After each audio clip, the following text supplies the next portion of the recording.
Então, vamos começar orando, pedindo a Deus que nos abençoe nesta manhã, né?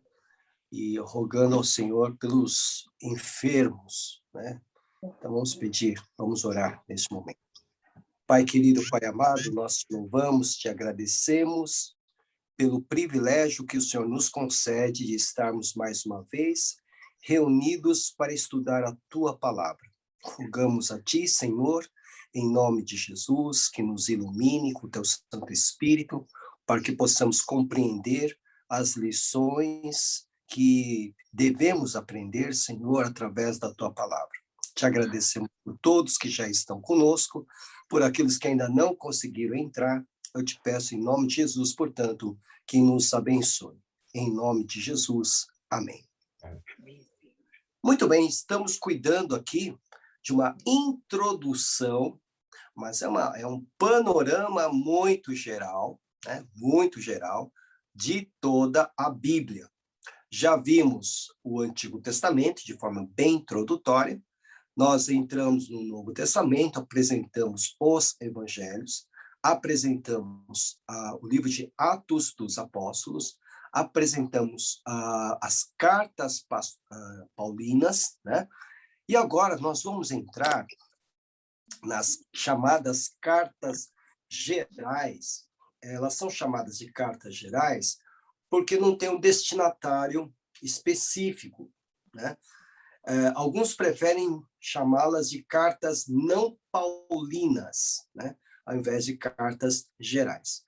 Mas essas cartas, elas têm as suas particularidades, porque escritas por pessoas diferentes, obviamente, porque é diferente das cartas de Paulo. Todas elas foram escritas por Paulo, então tem um estilo, tem um padrão, né? Tem um propósito que você já conhece, você conhece também a natureza da missão de Paulo. Então, todas as cartas de Paulo têm tem uma direção. As cartas gerais, cada um tem um autor, né? Cada carta tem um autor, então nós vamos conhecer a riqueza, né, do pensamento apostólico através das cartas gerais. À exceção de Hebreus, cujo autor nós não sabemos quem foi, as demais cartas tratam-se de apóstolos, né? O Tiago, que é autor da carta aos Hebreus, a carta que leva o seu nome, não é um dos 12, não era um dos 12, era o meio-irmão de Jesus, tá? Aquele que vai assumir a liderança da igreja a partir pelo menos a gente vê isso documentado, a partir de Atos capítulo 15, no Concílio de Jerusalém.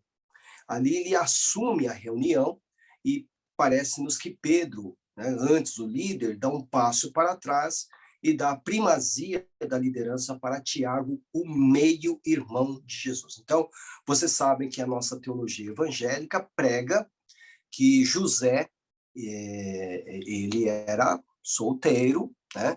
Ele se casou com Maria, grávida, né? Grávida de Jesus, e depois que ela teve Jesus, ele teve relações com ela como qualquer casal casado, né? E a partir dessa relação de casado, ele teve filhos e filhas, tá? Então, esses filhos e filhas que ele teve com Maria são os meio-irmãos de Jesus, tá? Então, nós temos o Tiago, que é mencionado, que é meio-irmão de Jesus, e depois nós temos um outro apóstolo que não fazia parte dos 12, que é Judas. Esse Judas não é não é o Judas Tadeu dos 12, muito menos o Judas Iscariotes, claro, né? Esse Judas que nós temos aqui nas cartas gerais é também outro meio-irmão de Jesus. Então, nós temos dois meio-irmãos de Jesus, Tiago e Judas, que escreveram cartas para a igreja, né? No seu sentido geral. E temos João e Pedro, né? Que foram efetivamente participantes do grupo dos 12. Né? Então, Pedro escreve 2 cartas, João escreve as 3 cartas e o Apocalipse, que não está nas cartas gerais, mas ele também escreve o Apocalipse. Tá? Então, a única carta que sai fora desse esquema é a carta aos Hebreus, tá? Mas antes disso, eu vou pedir para o Daniel nos levar até o nosso material de slides. Por favor, Daniel. Dou boas-vindas a quem entrou agora, né? E vamos dar uma olhadinha na cronologia das cartas de Paulo. Então, dê uma olhadinha aí, talvez ficou um pouco confuso, mas somente para você ter uma ideia para localizar, né, as cartas e as viagens missionárias. Então, na primeira viagem missionária de Paulo, ele fez 3 viagens, você sabe disso, né?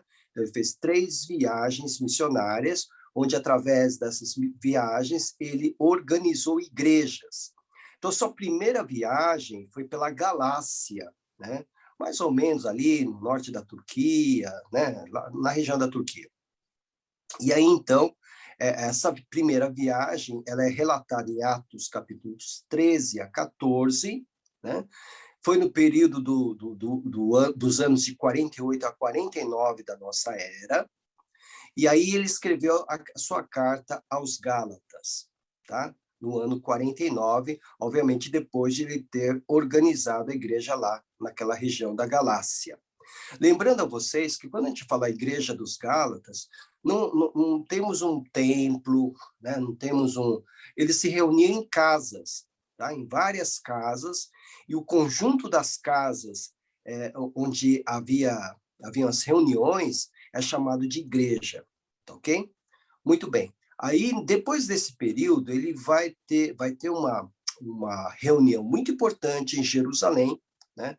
Onde Paulo vai defender a questão da aceitação dos gentios, que são os não-judeus, no corpo da igreja, sem a necessidade de observar a lei mosaica, a lei das cerimônias, né?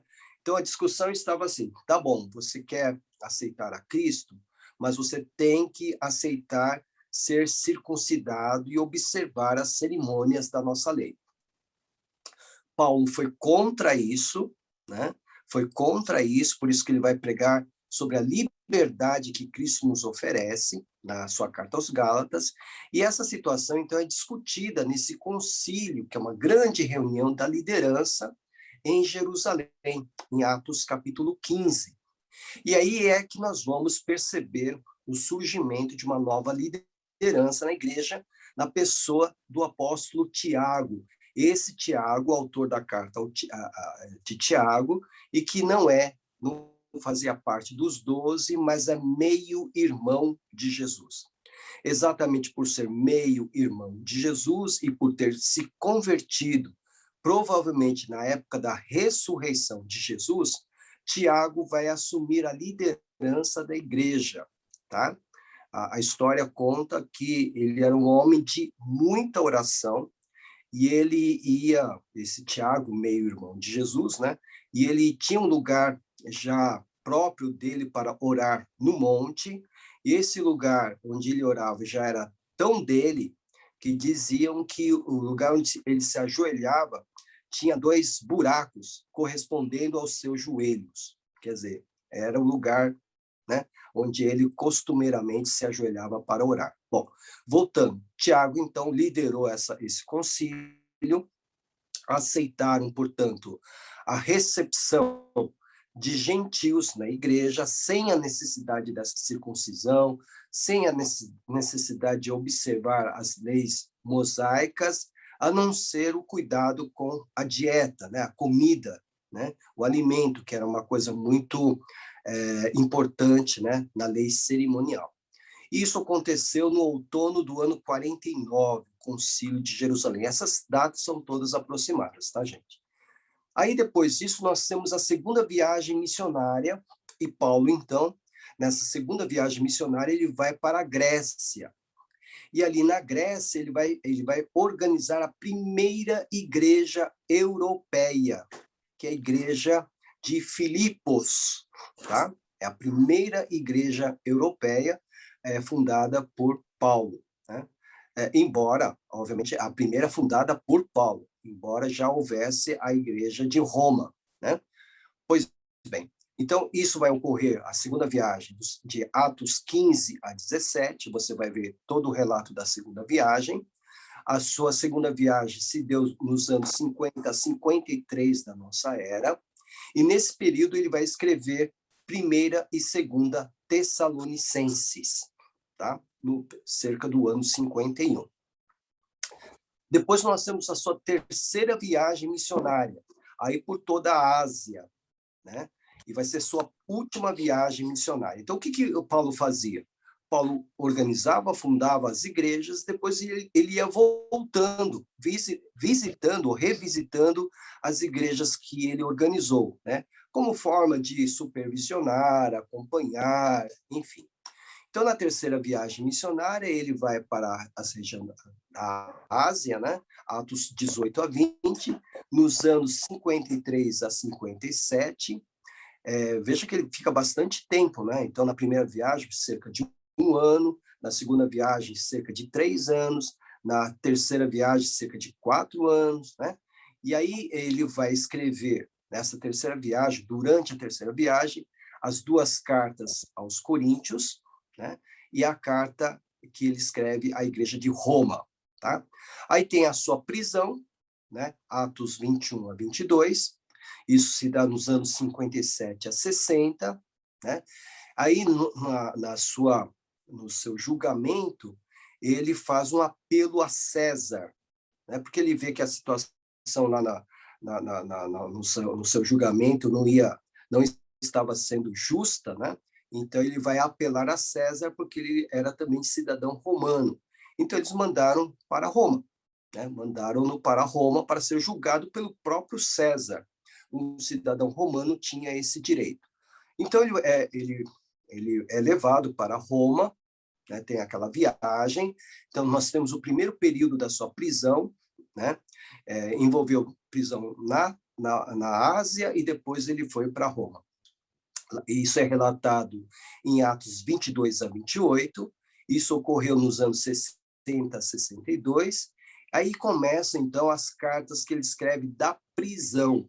Então, as primeiras quatro cartas que ele escreve da prisão são Efésios, Colossenses, Filemão e Filipenses, tá?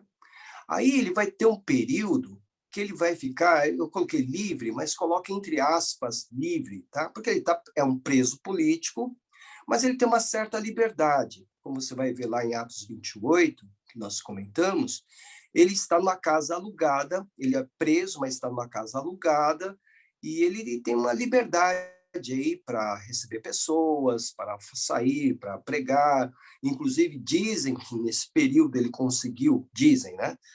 Ir à Espanha, que era o desejo dele, enfim. Né? Isso ocorreu entre os anos 62 a 67, e nesse período ele vai escrever a primeira carta a Timóteo e a carta a Tito, chamadas cartas pastorais. Aí depois o processo dele acaba se aprofundando, né? Vai se agravando contra ele, e ele é preso novamente. Aí ele perde essa liberdade temporária, ele é preso novamente, e aí então ele é executado. Mas nesse período de prisão, de masmorra mesmo, que é a sua segunda prisão, né? Ele escreve sua última carta, que é a sua carta testamento, que é a segunda Timóteo, perto do ano 67 da nossa era, então bem perto da sua execução. Nós não sabemos como Paulo foi executado, a tradição, né, da igreja, da história da igreja, nos diz que ele foi decapitado, né? Então, mas nós não sabemos exatamente como é que ele foi executado. Então, nós temos aí, veja só, praticamente 20 anos, né, de ministério desse apóstolo. Se a gente considerar aí o início da sua viagem, da primeira viagem, 48 a 49, e a sua morte no ano 68, nós temos aí 20 anos de ministério, mas um ministério bem intenso, de viagens, de cartas, de visitas, né? E depois com sua prisão e execução. Tá? O apóstolo Paulo, sem dúvida nenhuma, é considerado o segundo fundador do cristianismo e o primeiro teólogo da igreja. Tá bom, Daniel? Obrigado. Pode colocar o próximo slide. Então, vamos às cartas gerais. Pode ir o próximo. Introdução a Hebreus. Então, como eu disse a vocês, nós não temos ideia de quem tenha escrito a carta aos Hebreus, né? Há uma sugestão antiga que teria sido o apóstolo Paulo, o próprio autor da carta aos Hebreus. Muitos estudiosos competentes julgam que foi o próprio apóstolo Paulo, mas por que essa carta não é considerada paulina? Porque na sua apresentação, primeiro capítulo de Hebreus, Paulo sempre se identificava. Paulo, apóstolo do Senhor Jesus Cristo, né? Ele sempre se identificava. E a carta aos Hebreus já começa praticamente com uma declaração de fé, né? Que não era algo que Paulo costumava fazer nas suas cartas. Então, é por isso que também entendemos, né? Muitos entendem que a carta não veio da mão de Paulo, né? Então, o primeiro capítulo diz assim: há muito tempo Deus falou muitas vezes, de várias maneiras, aos nossos antepassados por meio dos profetas.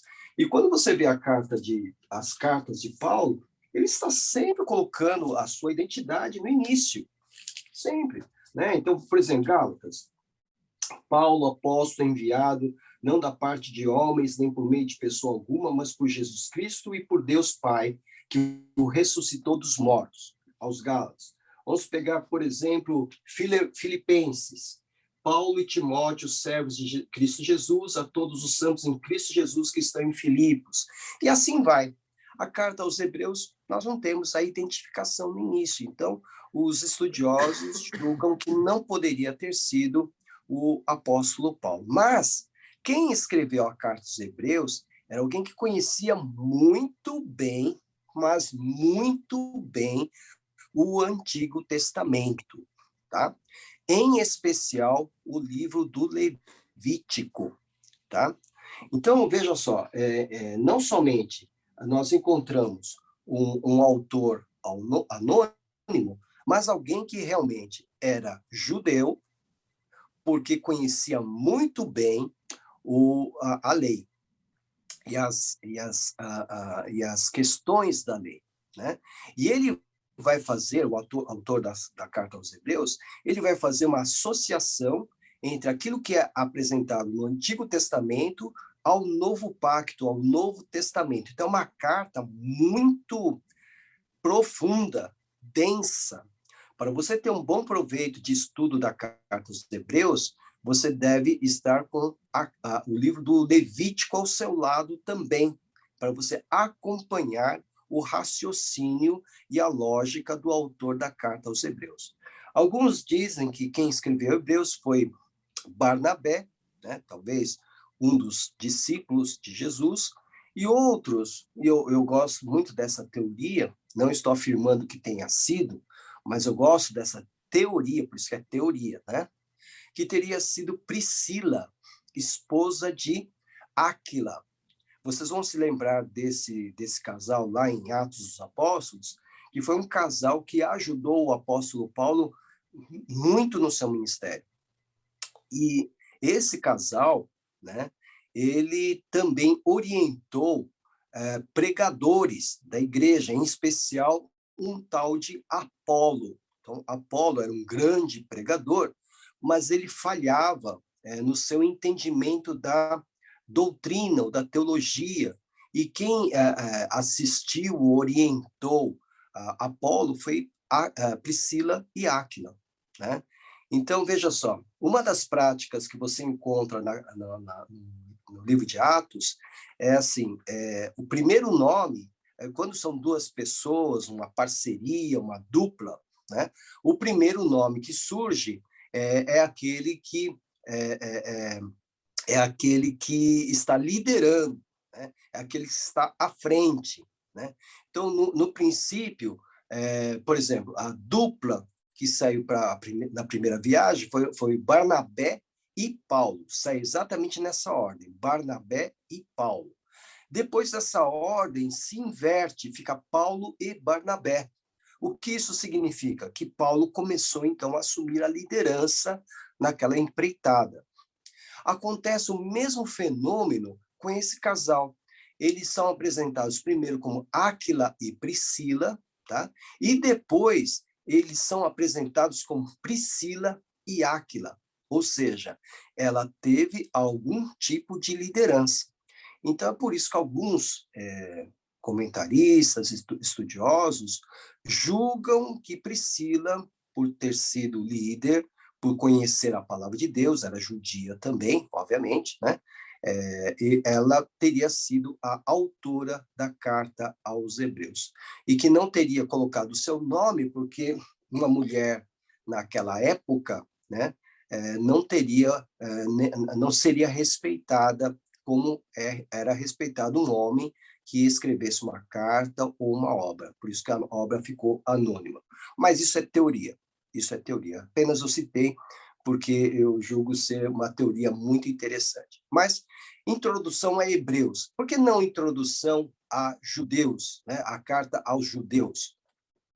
Hebreus é a primeira designação para o povo de Deus, tá? Vem de uma raiz que significa aquele que atravessa, né? Então, ou também dizem que diz respeito a Éber, um dos descendentes ali de Adão, lá no início, lá em Gênesis, né? Mas hebreu significa aquele que atravessa, e obviamente diz respeito a um povo nômade, né, que estava sempre caminhando, por isso aquele que atravessa, e foi a primeira designação ao povo de Deus. Hebreus, você vai encontrar esse termo entre os escravos no Egito, eles estão chamados de hebreus, e a partir do momento em que eles vão com Moisés na direção da terra prometida, eles estão chamados de israelitas, aí já designando um povo que está voltado para o pacto com Deus. Mas antes, no Êxodo, antes do Êxodo, eles são chamados de hebreus, tá? Então, essa carta é dirigida às raízes, né, da história do povo de Deus. Por isso, introdução aos hebreus. Não, desculpa, carta aos hebreus, ok? Então, essa carta, então, nós podemos dividir em 3 partes. A palavra-chave dessa carta é superioridade, né? Cristo é superior a qualquer coisa da lei, inclusive superior a Moisés. Isso seria um escândalo para um judeu, mas é exatamente isso que o autor da carta aos Hebreus ensina. Então, as divisões. A primeira parte, nós podemos encontrar a superioridade da pessoa de Cristo. Então, Cristo está acima de todos os profetas, Cristo está acima dos anjos, Cristo acima do próprio Moisés. É isso que o autor vai mostrar e vai provar. A segunda parte dessa carta, que começa do capítulo 4 e vai até o capítulo 10, 18, né, nós encontramos a superioridade da obra de Cristo. Então, o seu sacerdócio, a aliança de Cristo é superior à aliança do Antigo Testamento, o santuário, o sacrifício de Cristo nos céus, né, o santuário nos céus é superior ao próprio templo construído na terra, né? E a terceira parte, a superioridade da vida cristã. Então, aí ele vai trabalhar com a questão da fé, plena certeza de fé. Então, no capítulo 11, nós temos a galeria dos heróis da fé, a resistência da fé, capítulo 12, e a exortação ao amor. É isso que caracteriza a superioridade da vida cristã. O amor e o amor ensinado por Deus. Então, na primeira parte, nós temos a majestade de Cristo, né, como tópico, né? Na segunda parte, o ministério de Cristo, e a terceira parte, ministros para Cristo. Alguns dizem que a carta aos Hebreus seria o quinto evangelho, tá? Por que o quinto evangelho? Porque os 4 evangelhos que nós temos, eles tratam do ministério de Jesus na terra. O quinto evangelho, por assim dizer, a carta aos Hebreus, trata do ministério de Jesus nos céus, tá? Então, enquanto os 4 evangelhos tratam daquilo que ele fez por nós aqui na terra, Hebreus fala ou trata daquilo que ele está fazendo por nós. Veja que está no presente, está fazendo por nós nos céus. Então, apenas para vocês terem uma ideia, em Hebreus 7:25, veja o que o autor diz. Portanto, ele, Jesus, né, é capaz de salvar definitivamente aqueles que, por meio dele, aproximam-se de Deus, pois vive sempre para interceder por eles. Ou seja, através desta informação, sabemos que Jesus continua a interceder por nós. Ele está orando por nós, continuamente por nós. Então, esse é um exemplo daquilo que Jesus está fazendo no céu. Por isso, alguns estudiosos chamam Hebreus de quinto evangelho, tá? Local da sua escrita, nós não sabemos. Assim como nós não sabemos quem escreveu, também não temos como determinar de que lugar foi escrito. Mas foi escrito para os judeus cristãos, os judeus que se converteram, como forma de encorajamento. Alguns judeus cristãos estavam desanimados, estavam desistindo da fé por causa da perseguição. Eles estavam perdendo muita coisa por causa da perseguição e alguns estavam abandonando. Então, o autor da carta aos Hebreus, ele escreve essa carta para encorajar, para animar, para confortar e consolar. O tempo de escrita, os anos 64 a 68, é o tempo de dura perseguição romana, não somente da perseguição dos próprios judeus, mas também da perseguição romana. Vocês se lembram que nós falamos que os romanos perseguiram o cristianismo porque o cristianismo pregava a existência de um outro Senhor e não César, né? Chamavam Jesus de Kyrios, que significa Senhor, e esse era um termo usado tão somente para César. Então, isso eles não podiam admitir. Ok? Vamos lá para o segundo slide. A carta, então, a Tiago. Então, como eu disse, esse Tiago é o meio-irmão de Jesus, que assume a liderança da igreja, né, principalmente a partir do Concílio de Jerusalém, em Atos capítulo 15. Tá? Ele se converteu durante a ressurreição, depois da ressurreição de Cristo, quando Jesus começou a aparecer aos discípulos, né? Durante o espaço de 40 dias, ele começou a aparecer a vários discípulos, em especial a Tiago. Então, ele apareceu a Pedro, ele apareceu a aqueles 2 discípulos de Emaús, né? Enfim, e ele fez uma aparição especial a Tiago, seu meio-irmão, como também a Judas, com toda certeza, né? Mas aqui, então Tiago, ele é um homem assim muito prático, né? Ele não tem, vamos assim dizer, ele não é um orador como Paulo, ele não tem a mesma formação de Paulo, né, obviamente. Paulo era estudado, era rabino antes, né, rabino, tinha contato com a filosofia grega, conhecia a cultura romana. Tiago não, Tiago era um homem simples, né? Mas quando ele se converteu, ele revelou ser um homem muito prático, muito objetivo, né?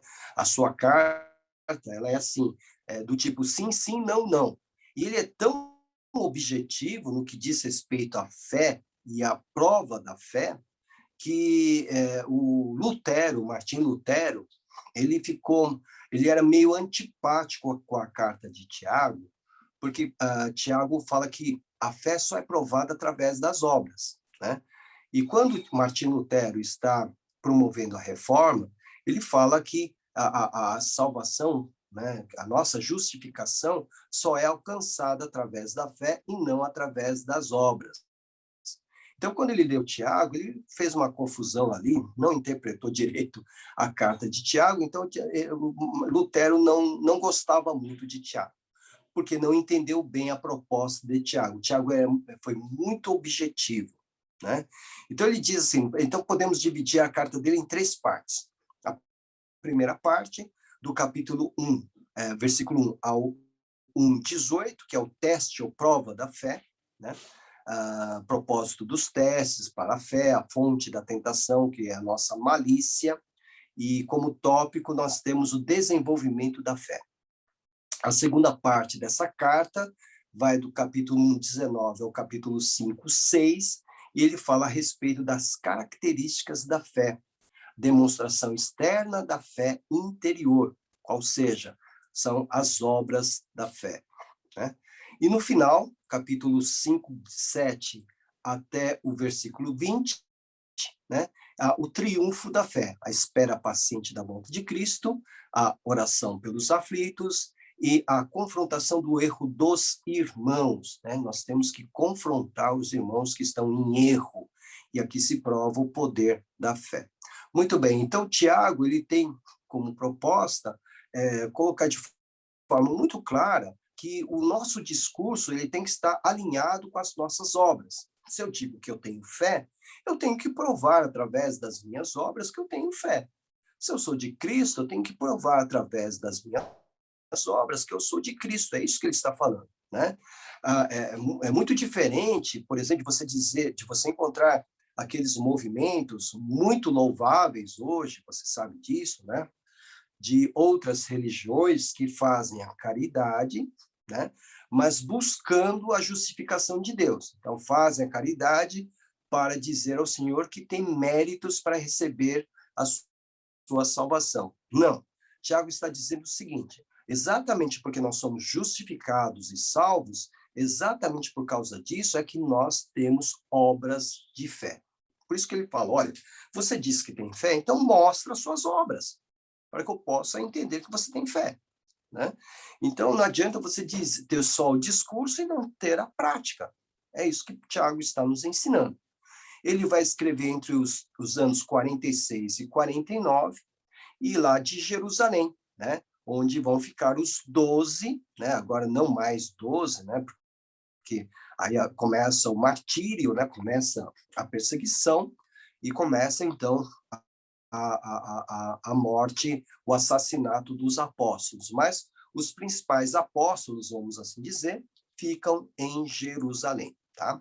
E esse é o problema que o apóstolo Paulo vai enfrentar, porque ele vai sair de Jerusalém e vai fundar igrejas pelo mundo. E por isso seus inimigos dizem que ele não pode ser apóstolo, porque os apóstolos estão em Jerusalém, tá?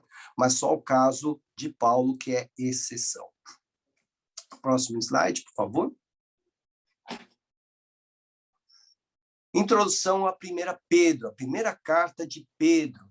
Pedro também vai no mesmo estilo de Tiago, né? Também se ensina ou não, ele também não tem a formação do apóstolo Paulo, ele foi um pescador, um galileu, né? Os galileus tinham uma má fama entre os judeus, porque eles eram tidos como gente ignorante, iletrada, né?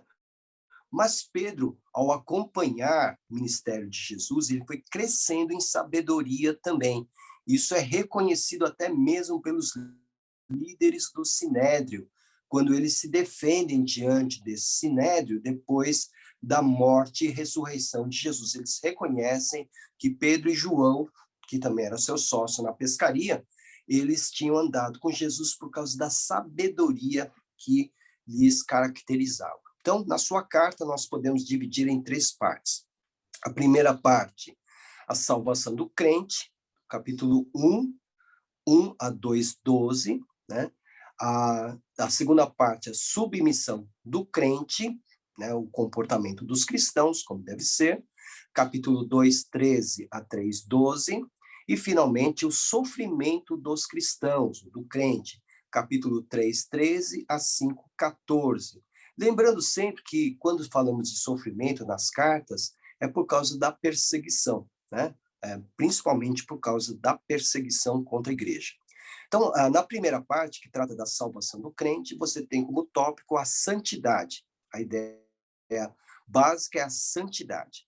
Na segunda parte, a submissão do crente, a harmonia. Através do comportamento dos cristãos, nós podemos encontrar a harmonia.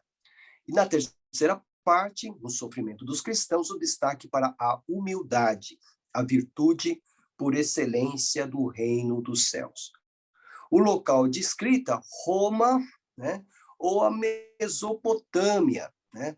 Provavelmente foi de Roma que Pedro escreveu a sua primeira carta. Tá? É da tradição da igreja, da história da igreja, que Pedro teria se deslocado de Jerusalém e tenha ido para a cidade de Roma. E ali, então, ele teria encerrado, inclusive, o seu ministério, segundo a tradição, sendo crucificado também, porque essa era a forma de execução do Império Romano para aqueles que representavam um perigo para eles. Né? O tempo de escrita é entre os anos 63 a 64 da nossa era, o que prova que ele estava no auge, né, da perseguição romana. A tradição diz que Pedro era muito já idoso quando começa a intensificar a perseguição em Roma, e os discípulos de Pedro rogam a ele que ele fuja de Roma, né? Que ele não fique em Roma, porque os romanos iriam pegá-lo em breve. E, convencido pelos seus discípulos, diz a tradição que Pedro pegou suas coisas e começou a ir embora, fugindo de Roma. E quando ele estava naquela principal estrada de Roma, a Via Ápia, né, ele vê, vindo ao seu encontro, Jesus, uma visão, né, obviamente, carregando a sua cruz, né? Então, Jesus passa por ele, Pedro, e vai na direção de Roma. Então, Pedro pergunta para Jesus, Quo vadis Domini? Que significa, aonde vai, Senhor? Até tem um romance com esse título, Quo vadis, né? Quo vadis Domini? Onde vai, Senhor? No latim, né? E Jesus teria respondido para Pedro, nessa tradição, que ele voltaria para Roma para oferecer o seu sacrifício mais uma vez. Tá? Então, aí Pedro teria colocado a mão na sua consciência e desistiu da sua fuga e teria voltado para Roma e ali, então, teria sido preso e executado. A tradição diz também, tudo é tradição, né, que ele não se sentiu digno de ser crucificado como seu Senhor e, por isso, teria solicitado que fosse crucificado de cabeça para baixo, tá? Então, isso tudo faz parte de uma longa história da tradição que só confirmaremos lá no céu, quando todos nós, eu e você, juntos, né, estaremos lá naquela porta na cidade de Jerusalém, né? Vamos nos reunir e vamos combinar para perguntar para Jesus, talvez até para o próprio Pedro, né, o que é que realmente aconteceu, tá bom? Vamos para a segunda carta, então. A segunda carta de Pedro, né, um pouquinho mais curta, né, tem o mesmo estilo de Pedro, né? Aqui ele vai falar, podemos dividir em 3 partes, né? A primeira parte do capítulo 1 ao versículo 21, que é o cultivo do caráter cristão, né? Então aqui ele fala sobre a verdadeira profecia, a verdadeira mensagem que vem da parte de Deus, e temos como destaque a santidade, né? A segunda parte é o capítulo 2, é a condenação dos falsos mestres, ou falsos profetas, e é incrível que já no início da igreja, da história da igreja, a gente já tenha o registro da aparição de falsos mestres, falsos profetas, falsos apóstolos, né? Falsos discípulos, nós vamos ter já a aparição deles, e é urgente que tanto os apóstolos denunciem e advirtam a igreja para que tenham cuidado com eles. O próprio Jesus também já mencionava aos discípulos o aparecimento desses falsos mestres e profetas, tá? Então, o tópico central aqui da segunda parte é a heresia, né? Aquilo que divide, aquilo que traz cisão, aquilo que faz partido, né? E a terceira e última parte, capítulo 3, a confiança na volta de Cristo. E aqui, então, o destaque é para a esperança. Pedro, então, vai escrever de Roma, isso é certeza, e o tempo da escrita entre os anos 64 a 66.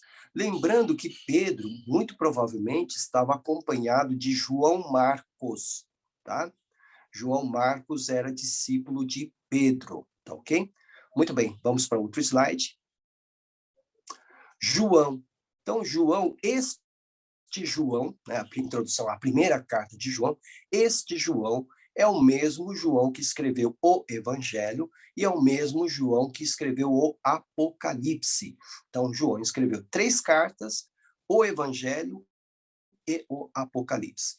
Este João era o discípulo amado, é aquele que tinha uma intimidade maior com Jesus. Na noite da ceia, né, eles se postavam de uma maneira diferente da nossa, ao redor da mesa da ceia, né? Eles praticamente ficavam deitados, né, com a cabeça e os braços voltados para a mesa, mas deitados de lado, e os pés voltados para fora. Tá? Então, é assim que eles ficavam. Por isso que era fácil para João ficar recostado ao peito de Jesus, né? Quando Jesus anuncia que havia um traidor no meio deles, Pedro faz um sinal para João perguntar para Jesus quem era, porque João era o mais próximo de Jesus, é aquele que estava recostado junto ao seu peito, né? Ou seja, muita intimidade. João realmente era o discípulo amado. Foi aquele discípulo que na crucificação foi o único que se apresentou com as mulheres na crucificação e recebeu de Jesus a incumbência, a missão preciosa de cuidar de sua mãe Maria, né? Então Jesus dá a João essa missão de cuidar de Maria, tá? Esse apóstolo, segundo a tradição, não foi martirizado. O que tudo indica, foi o único que não foi martirizado. Os demais tiveram mortes cruéis, violentas, né? Mas João não teria sido vítima disso. Aliás, a tradição conta várias histórias dos homens tentarem executar João e não terem conseguido. Uma dessas histórias conta que João foi colocado ali no meio de um caldeirão de óleo fervente, tá? E o óleo borbulhava e João estava ali no meio do caldeirão ali, né? E dizia a todos que o óleo estava frio, que não estava sentindo nada, né? A Josué pergunta se ele era o mais jovem. Possivelmente, nós não sabemos, mas possivelmente, né? Tendo em vista até a sua longevidade, né? Ele morreu muito perto do encerramento do primeiro século, nos anos 90, alguma coisa assim, e foi nessa época que ele veio a falecer. Então, ele estava bem idoso. Então, provavelmente, ele era um dos mais jovens, né? Pois bem, então, nessa primeira carta, nós podemos dividi-la em 2 partes. A primeira parte, que vai do capítulo 1 ao capítulo 2, 27, que fala sobre a base da comunhão, condições para a comunhão, cautelas para a comunhão, tá? E o tópico, viver na luz de Deus. Lembrando também que 1 João, né, ele não somente vai falar sobre essas condições para a comunhão com Deus, né, a questão do pecado e tal, mas também vai falar muito sobre o amor, né? Então, comportamento da comunhão, o amor, né? Características da comunhão, capítulo 2, 28, isso vai até o final, no capítulo 5. Então, e consequências da comunhão, e o tópico, viver no amor de Deus. Provavelmente ele escreveu de Éfeso, na Ásia, hoje Turquia, cerca do ano 90 da nossa era. João vai dizer que o amor que nós temos que ter entre nós é o amor de Deus, o amor ágape, né? Não ágape, não tem esse acento no grego, tá? Então seria o amor ágape, o amor sacrificial, o amor sobrenatural de Deus. E se nós odiarmos o nosso irmão, nós seremos como Caim, que foi assassino, homicida de seu próprio irmão Abel. E aí ele vai fazer um lembrete: e nenhum homicida tem a sua entrada no reino dos céus. Então veja só, se nós odiarmos o nosso irmão em Cristo, nós seremos como assassinos, seremos como Caim e não teremos entrada no reino dos céus. Então também João segue a mesma linha de Tiago, o meio-irmão de Jesus, e Pedro. É sim, sim, não, não. Não tem coluna do meio, não tem, né? Ou você é crente ou você não é crente. Ou você ama a Deus, ou você ama o mundo. Ou você odeia a Deus, ou você odeia o mundo. Não tem meio termo. Não tem área cinzenta na carta de João, no espírito de João. Ou é ou não é, ok? Ou ama ou odeia, né? Então, enfim, é nessa toada que ele vai nas suas cartas. Vamos a outro slide. O outro slide, né? A outra carta, a segunda carta de João, é mais curta, né? Mas podemos dividir em duas partes. Então, persistir nos mandamentos de Deus, né? Versículos 1 a 6, né? E também a segunda parte, não tolerar os falsos mestres. Veja como isso se repete. Isso se repete por quê?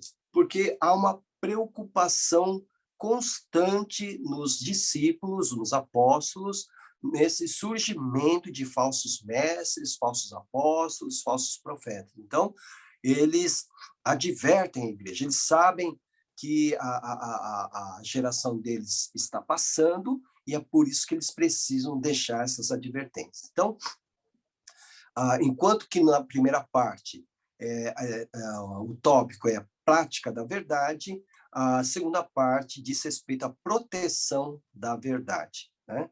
Então, deve-se guardar dos impostores, versículos 7 a 13. Também escrita de Éfeso e também cerca do ano 90 da nossa era, pertinho do final, né, do primeiro século. Vamos lá?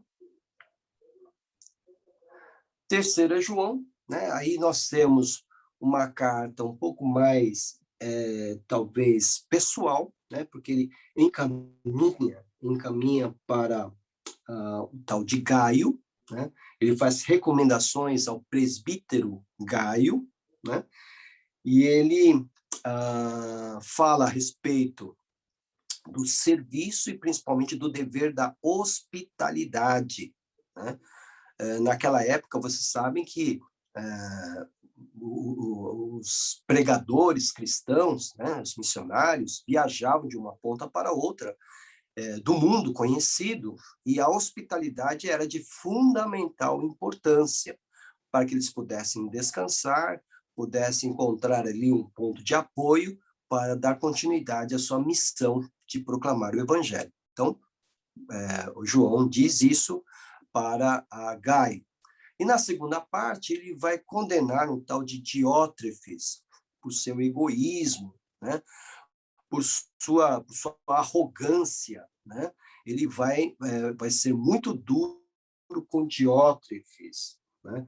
Porque Diótrefes também deu muita dor de cabeça para João. Então é interessante aqui destacar, irmãos, que embora João seja chamado de o discípulo do amor, o discípulo amado, quando tinha que apontar o erro de alguém, ele apontava sem medo nenhum, né?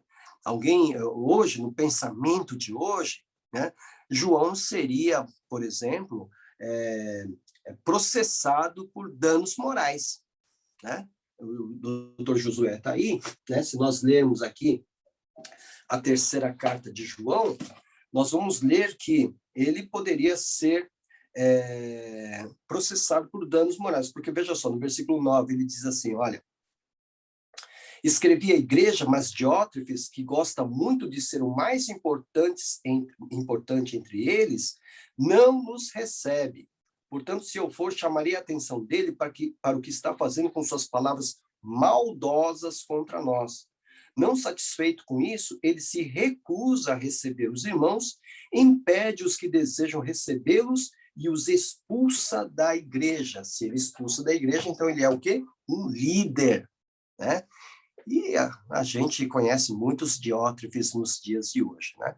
Mas aqui é interessante que João, apóstolo do amor, ele não poupa palavras contra esse tal de Diótrefes, né? Mas também ele vai fazer elogios a um tal de Demétrio, que tem um bom testemunho diante da igreja, né? Então, honra a quem honra. Escrito de Éfeso e cerca do ano 90 da nossa era. Próxima carta. Judas. Então, esse Judas, não o Judas Tadeu, dos 12, nem, obviamente, o Judas Iscariotes, né? Mas o Judas, o meio-irmão de Jesus, ok? Ele escreveu esta carta com o propósito de dividir a fé exatamente como Paulo escreveu a sua carta aos Romanos. Então, Judas ia escrever algo sobre doutrina. Então, a sua carta seria mais densa, né? Versículo 3, ele diz assim: Amados, embora estivesse muito ansioso por lhes escrever acerca da salvação que compartilhamos, ou seja, ele escreveu uma carta muito parecida com a carta de Paulo aos Romanos, uma carta densa, doutrinária. Senti que era necessário escrever-lhes, insistindo que batalhassem pela fé de uma vez por todas, confiadas aos santos, pois certos homens cuja condenação já estava sentenciada há muito tempo, infiltraram-se dissimuladamente no meio de vocês, falsos mestres. Olha só. Então, por causa desses falsos mestres, nós perdemos uma carta que seria uma carta doutrinária, uma carta teológica. Veja só como era urgente para os apóstolos lidar com os falsos mestres. Então, essa carta pode ser dividida em 4 partes. Nós temos a introdução, né, dos versículos 1 a 4, depois o trato com os falsos mestres, versículos 5 ao 16, a defesa, né, que é a defesa da fé, que é o dever dos crentes, 17 a 23, e a sua conclusão, onde ele glorifica a Deus, onde ele adora a Deus, versículos 24 a 25. Os tópicos, na primeira parte, a razão para a contenda, tanto a primeira parte como a segunda parte, e como contender, ou como defender a fé, na terceira e na última parte. Local de escrita é ignorado. O tempo de escrita, olha só, entre os anos 66 a 80 da nossa era. Tá? Então, isso é calculado, estimado. O importante, um destaque curioso aqui em Judas, é que ele cita 2 fatos que não encontramos no Antigo Testamento, né? 2 situações aqui que nós não encontramos textos do Antigo Testamento. Por exemplo, são esses 2 aqui. Ele vai falar, por exemplo, no versículo 9. Contudo, nem mesmo o arcanjo Miguel, quando estava disputando com o diabo acerca do corpo de Moisés, ousou fazer acusação injuriosa contra ele, mas disse: o Senhor o repreenda. Veja, nós não encontramos em nenhuma escritura, e estamos falando do Antigo Testamento, obviamente porque nós não temos ainda todo o Novo Testamento formado, nenhuma escritura que aponte este evento que ocorreu, a disputa entre Miguel e Satanás acerca do corpo de Moisés. Também ele cita no versículo 14 Enoque. Enoque, o 7º a partir de Adão, profetizou acerca deles. Ou seja, ele está trazendo uma informação de Enoque que nós não tínhamos. Enoque foi o quê? Profeta, né? E lá em Gênesis nós não temos essa informação, apenas que Enoque andou com Deus, né?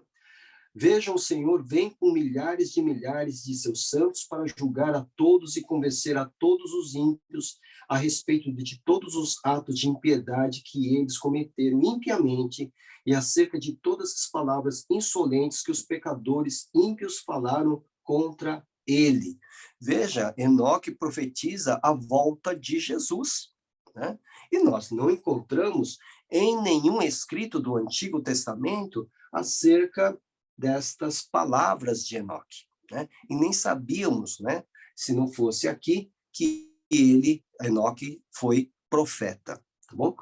Vamos para o último livro, é o Apocalipse, que nós já dedicamos até um tempo largo do nosso curso para falar sobre Apocalipse, né, que é um livro bem complexo, escrito por João, quando ele está preso em Patmos, né, ele é um prisioneiro, está bem velhinho, o tempo é do ano 95 a 96, né, e ele tem uma visão, Apocalipse significa revelação, então ele tem uma visão, e a partir dessa visão nós podemos, então, dividir esse livro em três partes, né? As coisas que ele viu, né? A primeira parte, capítulo 1 a 20, é uma visão de Cristo. As coisas que são o presente dele, né? Capítulo 2 a 3, 22, que também faz parte da visão de Cristo. E as coisas que acontecerão, aí sim, ocupa 80%, aí, né? Quase 90% do livro, né? As coisas que acontecerão, que vai do capítulo 4 até o último capítulo 22, e é a visão da consumação. Na última parte, nós temos o juiz, a tribulação, a segunda vinda, o milênio, o estado eterno ou a eternidade. Ok? Ele escreveu, então, como forma de orientar e confortar as igrejas que sofriam perseguição. Jesus dá essa mensagem de conforto. O Apocalipse surge nesse contexto de conforto e encorajamento na perseguição, né? Por isso que são enviadas 7 cartas às 7 igrejas, que significam a igreja toda a cristandade, tá? Então, toda a cristandade recebe do Senhor Jesus conforto, consolo, encorajamento e esperança. Ou seja, a história não terminará sem que a injustiça, o pecado, o erro sejam castigados. Não ficará impune o pecador e se estabelecerá definitivamente o reino de Deus. Muito bem, pode tirar os slides, Daniel. Obrigado. Vamos, então, para as dúvidas, né? Eu tinha um professor no seminário, já falei para vocês, na primeira aula que nós tivemos com ele, o professor Gilson Datilho, ele disse o seguinte: vocês podem perguntar o que vocês quiserem, que eu tenho resposta para tudo. Todo mundo fez, uou! Né? Outros falam, esse cara é metido, hein? Pois é. Aí ele completou: desde que vocês aceitem não sei como resposta. Se vocês aceitarem não sei como resposta, eu tenho resposta para tudo. O que é isso? Não sei. O que é aquilo? Não sei. Né? Então, tenho resposta para tudo. Né? Mas não é assim, tá, gente? Né? Mas, se eu não souber responder, né, então vocês me dão um tempo para eu dar uma consultada aqui atrás, né? E na próxima aula a gente responde, ok? Vamos lá, as perguntas, então, dessa nossa apresentação. Sim? Quem? É a Márcia. Oi, Márcia. Pastor, qual a diferença de pastor e presbítero? Muito bem. A gente tem que ir no seu significado etimológico da palavra, né? Pastor, poimen, no grego, diz respeito àquele homem, aquela função de alguém que apacenta rebanhos, tá? Literalmente, que cuida de rebanhos, né? Que conduz rebanhos para os pastos, etc., etc., que protege o seu rebanho dos predadores. Essa função foi associada à pessoa de Deus muito antes da igreja. Foi associada por Davi. Davi diz: o Senhor é o meu pastor. Então, essa associação, então, pegou, né? Pegou. E quando chegamos no Novo Testamento, os apóstolos também associaram a figura de Jesus, a pessoa de Jesus, com o pastor, porque o próprio Jesus, ele se autodenomina o bom pastor. Eu sou o bom pastor. Né? Então, Pedro, por exemplo, ele vai dizer: quando se manifestar o supremo pastor, Cristo Jesus, né? 1 Pedro, capítulo 5, versículo de número 4. Então, a figura do pastor está muito bem associada, né, à função com a liderança religiosa. Por quê? Porque o pastor tem que cuidar. Né? Jesus, quando fala com Pedro, no último encontro, ele pede para Pedro, né, dá uma ordem para Pedro apacentar o seu rebanho, para cuidar do seu rebanho. Tá? Bom, aí nós temos a figura dos presbíteros, que vão aparecer em Atos dos Apóstolos. Né? Esses presbíteros, que são chamados, é uma tradução também de ancião, presbíteros, ancião, tá? Ancião. Né? Os anciãos, portanto, eles, por exemplo, o sinédrio era formado por gente mais velha. Né? Então, a ideia da idade, né, ela confere autoridade, credibilidade. Né? Então, os anciãos eram escolhidos dentro do meio do povo para julgar, para aconselhar. Na época de Jesus, eles se reuniam nas portas da cidade para discutir as questões sociais, as questões religiosas. Eram os anciãos, por causa da sua sabedoria, por causa da sua experiência. Essa ideia também foi deslocada para a igreja. Tá? Então, haviam os pastores que deviam apacentar, liderar, haviam aqueles que deveriam estar à frente, aconselhando, ensinando, que foram designados como presbíteros, anciãos. E havia os bispos também. Bispo, episcopos, no grego significa supervisor. Aqueles que supervisionam o trabalho das igrejas, o trabalho, a organização, a administração, aqueles que estão supervisionando. Bom, então existem os três termos, né? Existe alguma diferença?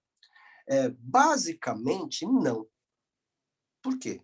Porque todos lideram, todos cuidam, todos supervisionam.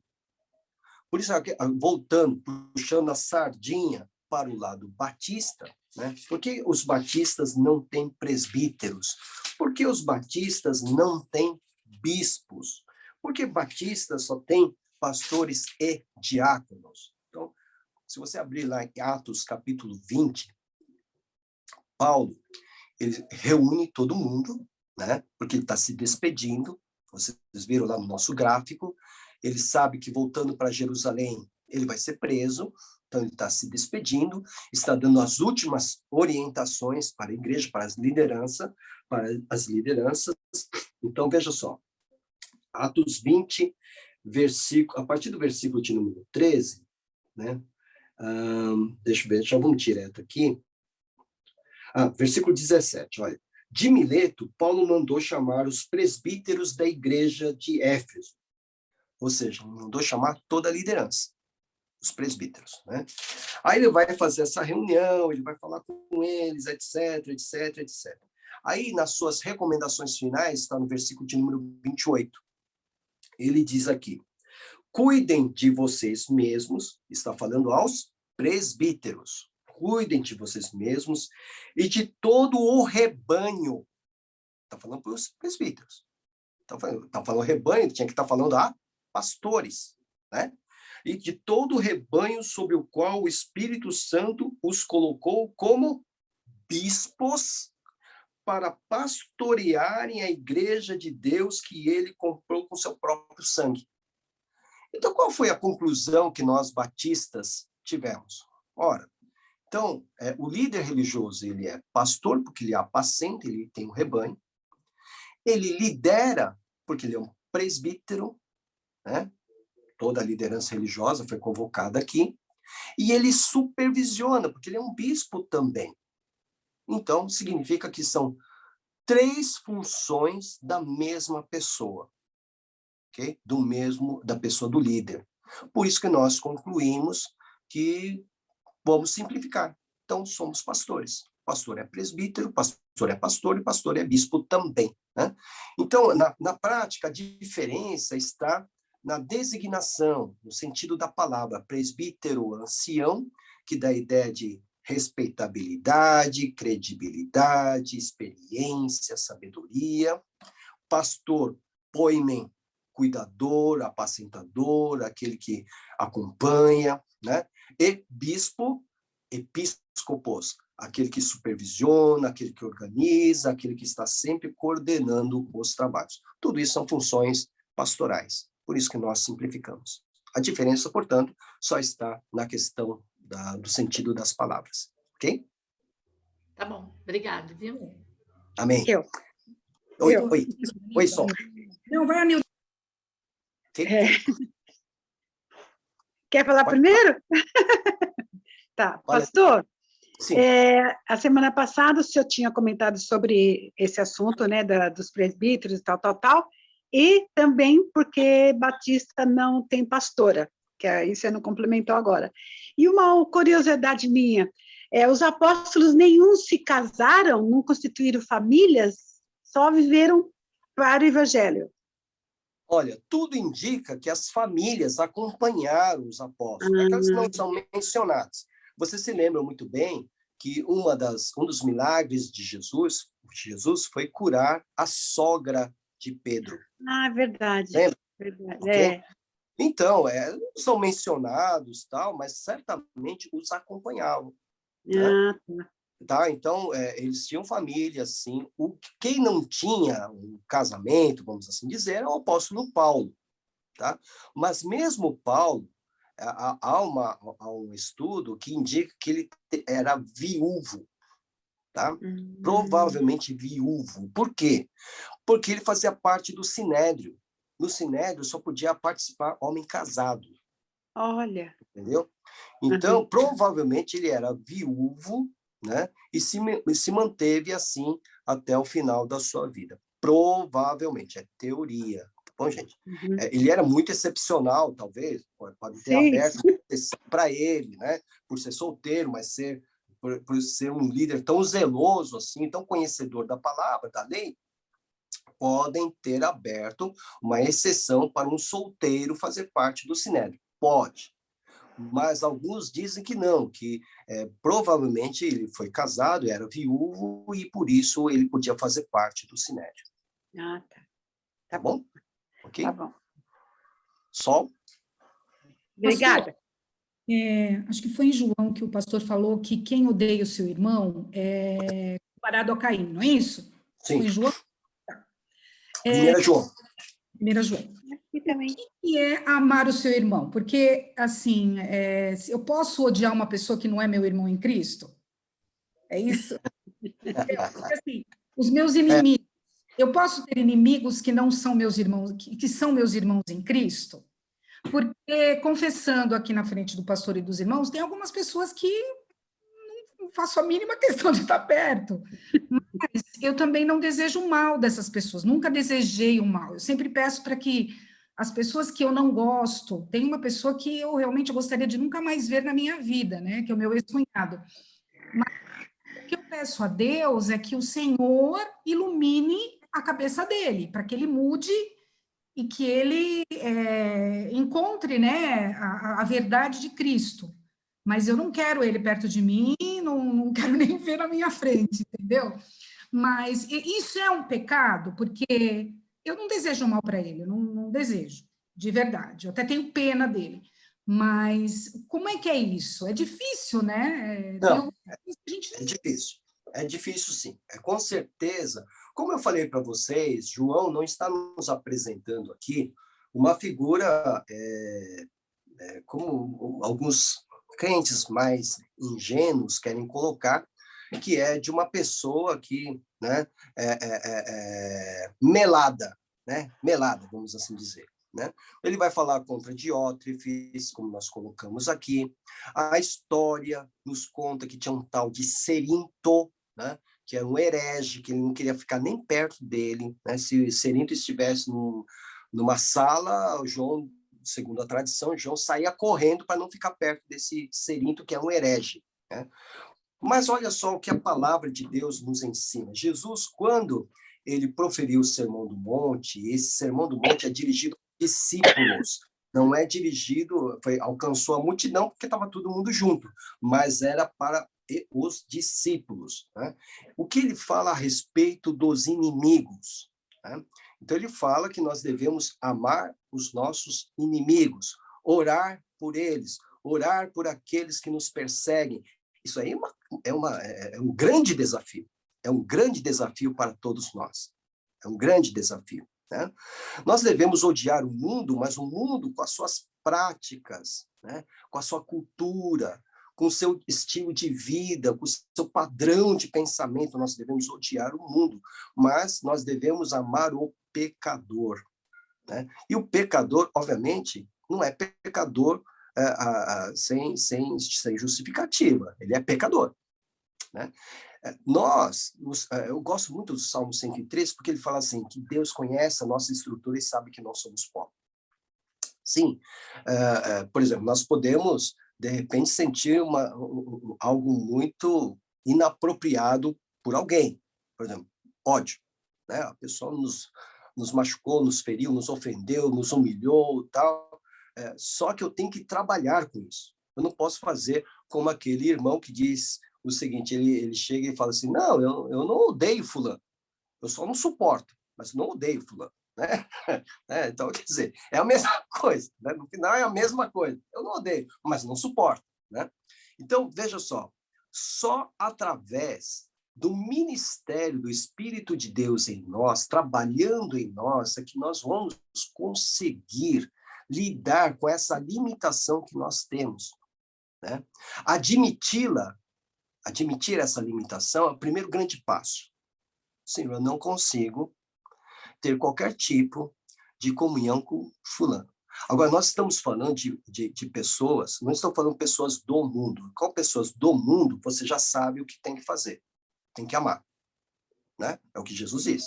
Eles são do mundo, e o mundo é o nosso inimigo, então, por lógica, são nossos inimigos também. Então, nós temos que amar, né? Orar por eles, orar pelos que nos perseguem, orar por aqueles que querem o nosso mal. Então, está aqui, né? Então, Jesus deixou muito clara essa orientação. Agora, a orientação de João é no que diz respeito a irmãos em Cristo, tá? Irmãos, eu vou colocar não vou colocar entre aspas, não. Irmãos que são insuportáveis, né? Que você, né, pede a Deus, né, que consiga contar até 1 bilhão, né, para você conseguir, né, enfim, né? João está tratando disso, porque o que ele fala? Eu disse a vocês que João não tem meias palavras aqui. Ele vai dizer num certo momento da sua carta, se você não consegue amar a quem você vê, como amará aquele que você não vê? Né? Você tem que amar o seu irmão, porque o seu irmão está diante de si. Ele foi criado à sua imagem e semelhança, a imagem e semelhança de Deus como você. E ele também é filho ou filha de Deus. Então você tem que amar. E esse amor não é um amor romântico, hollywoodiano, né? É o amor sacrificial. Ou seja, se houver uma necessidade, eu vou oferecer, eu consigo oferecer a minha vida por ele, por esse insuportável, por esse intolerante, por essa peça, por essa praga, né? Eu consigo? Se eu disser sim, apesar de tudo, eu estou no bom caminho. Entendeu? Posso não ter, né, aquele contato, né, de irmãos de sangue que verdadeiramente se amam. Porque a ideia em 1 João é que todos nós nesses quadrinhos aqui, fazemos parte do mesmo útero. Essa é a ideia. tá? Do mesmo útero. É o mesmo sangue que percorre as veias de todos nós. É o sangue de Jesus. Então, essa é a ideia de João.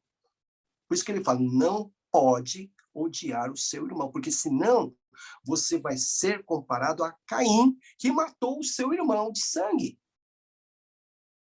Aí ele vai dizer, e você sabe que nenhum homicida tem entrada no reino dos céus. Por isso que ele é enfático. Ele é muito enfático. Então, irmãos em Cristo devem ser amados. Claro, né, que, como eu disse a vocês, né, tem gente na igreja que só pela graça e misericórdia de Jesus, porque se depender da minha graça e da minha misericórdia, não dá. É só dar de Jesus, né? Só de Jesus. Mas eu tenho essa orientação, eu tenho essa referência. Eu tenho que pedir ajuda dentro da igreja para que eu perdoe, para que eu peça perdão, para que eu me acerte, né? Porque o mandamento está muito claro aqui. João vai repetir várias vezes, amai-vos uns aos outros. Ele está falando dentro da igreja. Né? Dentro da igreja. Um antigo mandamento os dou.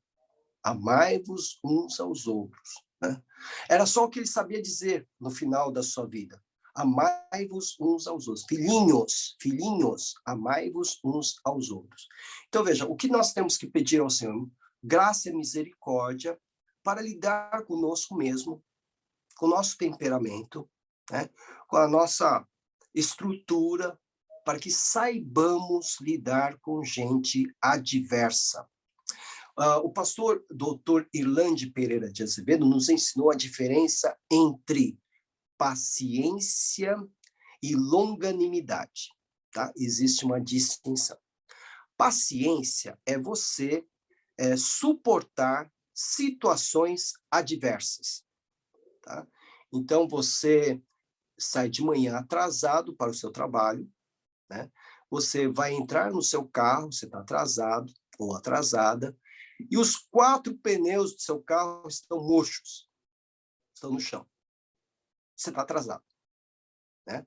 Aí você vai começar a cantar glória, glória, aleluia, glória, glória, e vai trocar os 4 pneus, ou vai procurar acertar a situação no espírito da suavidade, da serenidade. Ou, né, se você for parecido comigo, vai chutar os pneus, né, e vai começar a ficar muito bravo, né? Paciência, suportar situações adversas. Longanimidade é suportar pessoas adversas. Então, por isso que se diz que Deus é longânimo e não paciente, porque para Deus não tem situações adversas. Se tiver uma situação ruim, ele, no estalar de dedos, acaba. Agora ele tem que enfrentar pessoas adversas, né? Pessoas ingratas, pessoas incrédulas, pessoas rebeldes. Ele tem que enfrentar. E ele é longânimo. Estou preparando uma mensagem sobre Jonas e eu fico pensando como Deus foi longânimo com Jonas. Porque tudo que Deus mandou ele fazer, ou ele não fez, ou fez do jeito que ele queria fazer. Vocês percebem? Então, veja só, o próprio Deus nos ensina como é que nós devemos lidar com as pessoas adversas. E a carta de João é dirigida a crentes a lidarem com crentes, a cristãos a lidarem com cristãos. Não está falando do mundo, né? Não está falando do de fora, mas os de dentro. Por isso que ele considera a igreja, toda a igreja, como uma grande família de Cristo. Viemos do mesmo útero. O mesmo sangue percorre todas as nossas veias. É o sangue de Jesus. Tá? Então, o que tem para você, Sol, é um grande desafio. Para você e para mim também, né? Talvez para muitos de nós aqui, né? Temos pessoas, irmãos e irmãs, que são um grande desafio, eu ia falar outra palavra, mas um grande desafio para nós na igreja, nas igrejas temos, Temos, né? Temos irmãos e irmãs que nos fazem pensar 1000 vezes se você volta a velha criatura ou não? Temos. Mas temos uma referência, uma ordem, um mandamento. E temos que pedir a Deus graça e misericórdia para que nós possamos cumprir esse mandamento. Tá? Então, eu estou sendo muito realista com vocês. Eu lembro muito bem de um missionário, ele era do Hamas. Nós estamos ouvindo falar do Hamas, né, hoje. Ele era do Hamas. E fizeram ali um plano terrorista, obviamente, de destruir a sinagoga em Buenos Aires, na Argentina. Então, lá da faixa de Gaza, já fizeram o planejamento, vieram para a Argentina para destruir, para colocar uma bomba na sinagoga de Buenos Aires. Isso aconteceu. Inclusive, a sinagoga foi destruída, né? Mas ele era um dos implicados. Ele contou no seu testemunho que ele foi preparado para ser homem-bomba, né? E antes do plano para Buenos Aires, ele tinha se oferecido para se auto-explodir, né? Lá em Israel, não sei aonde, né? Então colocou todas as bombas no seu corpo, como eles fazem, né? Ele disse que tem um botão que aciona. Esse botão nunca falha. Nunca falha. Quando ele chegou no local e disse, Alá é grande, e apertou o botão, nada funcionou. Quando ele apertou de novo, eu falei, não é possível. Aí ficou suando frio. Aí apertou de novo, nada funcionou, aí saiu correndo, né? Aí entrou no outro plano, que era a destruição da sinagoga de Buenos Aires. Aí ele conta no seu testemunho que ele anda pela cidade de Buenos Aires e ele ouve uma música. Aquela música chamou a atenção dele. Aí ele entra, ele vai, é uma igreja evangélica, ele tem uma resistência, mas ele entra. E lá ele se converte. Quando ele se converte, os seus antigos parceiros, né, ficam com raiva, né, explodem a sinagoga de Buenos Aires, tem mortos ali, e colocam a culpa nele. Então ele tem que fugir da Argentina. Ele vai para Foz do Iguaçu.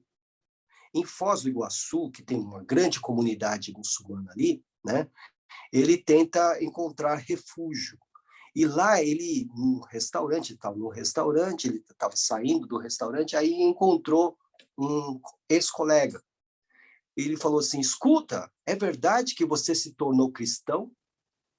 Ele falou, sim, hoje eu sou cristão. É verdade que a Bíblia de vocês diz que se baterem numa face, você tem que oferecer outra? Aí ele já estava lendo bastante a Bíblia, falou, sim, é verdade. O cara não pensou 2 vezes, mas encheu a cara do ex, né? Encheu. Ele disse que ele deu com tanta força que ele deu uma girada, né? No meio do restaurante, humilhante, né? No meio do restaurante ele deu uma girada. No que ele está girando assim, ele vê na mesa uma faca, né?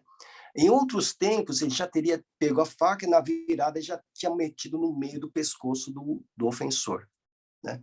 Mas ele não fez. Parou, aí quando ele parou, surpreendido, vermelho, né? Vergonha, todo mundo olhando, ele falou, e aí, você vai oferecer a outra face? Aí ele ofereceu e o cara não pensou 2 vezes. De novo. Ele girou outra vez. Aí, no final, o cara falou, parece que você é cristão mesmo. E foi embora. Né? Então, veja só. Ele disse, o meu íntimo era matar aquele cara. O cara me humilhou publicamente. Um árabe, né? Não leva para casa um desaforo. Né?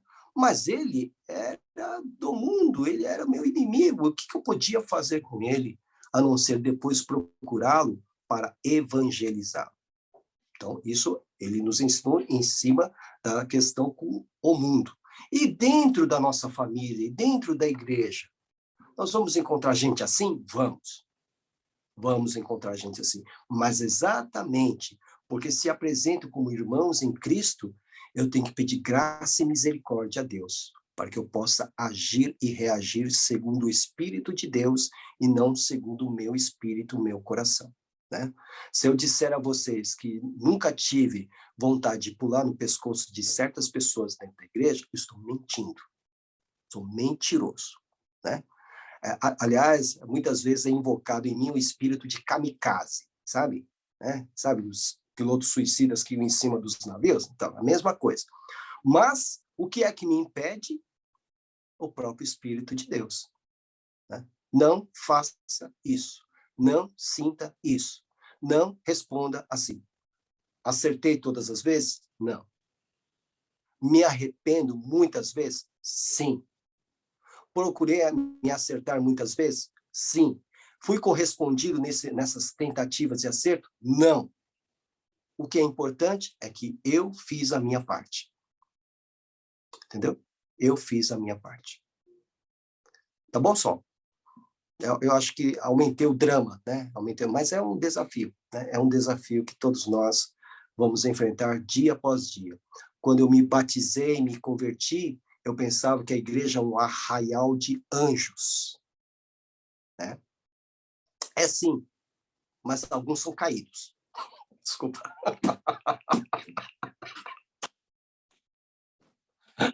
Enfim, tá bom?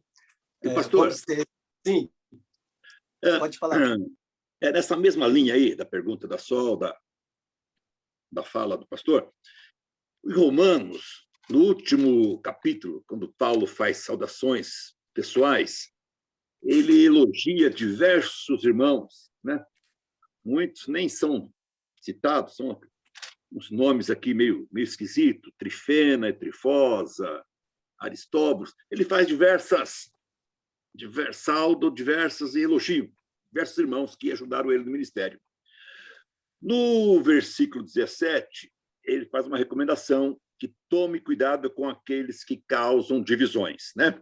Afasta-se deles, termina o versículo. Pessoas que não servem a Cristo, tudo mais.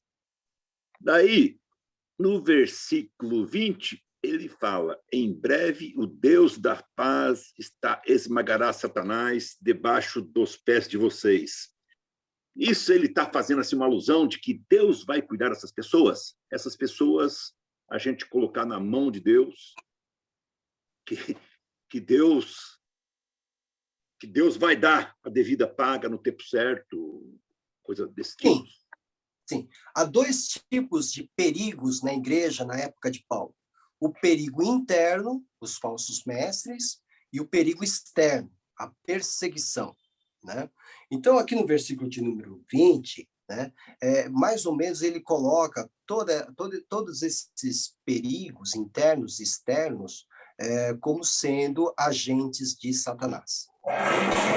Ao final de tudo, Deus colocará Satanás debaixo dos pés da igreja, né, da igreja de Cristo, tá? Agora, você colocou muito bem, Paulo, ele também hoje seria, como eu posso falar para vocês, processado por danos morais, porque ele vai denunciar, né, pessoas dentro da igreja que, assim como João denunciou Diótrefes, Paulo vai denunciar algumas pessoas. Em 2 Timóteo, capítulo 4, versículo de número 14, ele diz: Alexandre, o ferreiro, ou latoeiro, causou-me muitos males. O Senhor lhe dará a retribuição pelo que fez.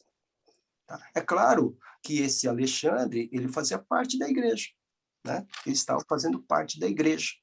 Então, se ele causou muitos males, olha só, versículo 15, previna-se contra ele, porque se opôs fortemente às nossas palavras.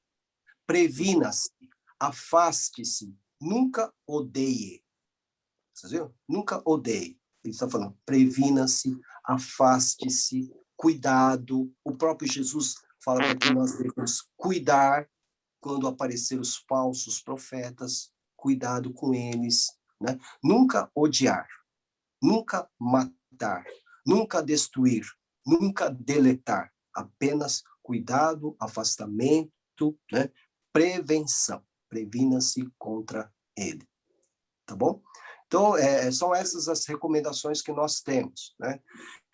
Até lembrando a vocês, a todos nós, né, que Jesus mesmo previu e nos falou que a igreja seria um campo onde há trigo e joio. Não somos nós que vamos arrancar o joio. São os anjos do Senhor naquele grande dia, né? Então, até aquele grande dia, é exatamente como Paulo nos coloca nas suas orientações pastorais. Suportem uns aos outros. Suportar é de dar suporte, dar sustentação. Suportem uns aos outros. Ame o seu irmão. Não odeie, para que você não seja réu de condenação. Ame-os. Eu não posso nem chegar para o meu irmão e chamá-lo de louco. Vocês lembram lá do Sermão da Montanha? Não posso nem falar, você é louco. Não posso. Você é réu, né?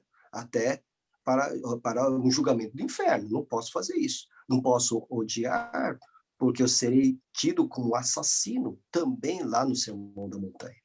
Né? Então, é um grande desafio para todos nós. Né? Nós temos que orar. Né? Vamos ter que exercer misericórdia. Né?